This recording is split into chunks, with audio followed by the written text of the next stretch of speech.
It's Tuesday evening. ஒரு சின்ன break எடுத்துட்டு வெளிய வந்து பார்த்தா, சார் வந்து இத வச்சு விளையாடிட்டு இருந்தாரு. பொதுவா குழந்தைங்க வந்து இதுல உட்காந்து கால தட்டி, தட்டி, தட்டி நடக்க ஆரம்பிப்பாங்க அப்படின்னு சொல்லுவாங்க இல்லையா?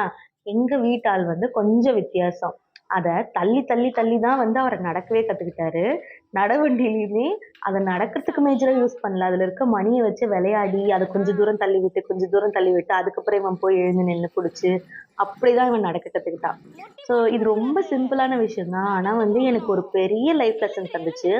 நம்ம பேரண்ட்ஸ் எப்பயுமே வந்து இதுதான் கரெக்ட்டான வழி. இந்த மாதிரி பண்ணு, இந்த மாதிரி பண்ணுன்னு சொல்லிட்டு குழந்தைங்கள நெறைய இன்சிஸ்ட் பண்ணுவோம் இல்லையா? ஸோ அந்த மாரி தான் நடக்கணும்னு நம்மளும் விரும்புவோம். ஆனா ஒரு விஷயத்த அச்சீவ் பண்றதுக்கு நம்ம சொல்றது மட்டும் தான் வழி கிடையாது. அவங்களே அதுல எப்படி பட்டு, எழுந்து, புரிஞ்சு, தெரிஞ்சு வர்றாங்களோ, அதுதான் வந்து அவங்களுக்கு ஒரு பெரிய லைஃப் லெசனா இருக்கும். அத தான் அவங்க என்னைக்குமே மறக்க மாட்டாங்க. அது எனக்கு இந்த விஷயத்துல கிளியரா தெரிஞ்சுச்சு. உங்களுக்கு இது மாரி ஏதாவது அனுபவம் இருக்கான்னு சொல்லிட்டு சொல்லுங்க.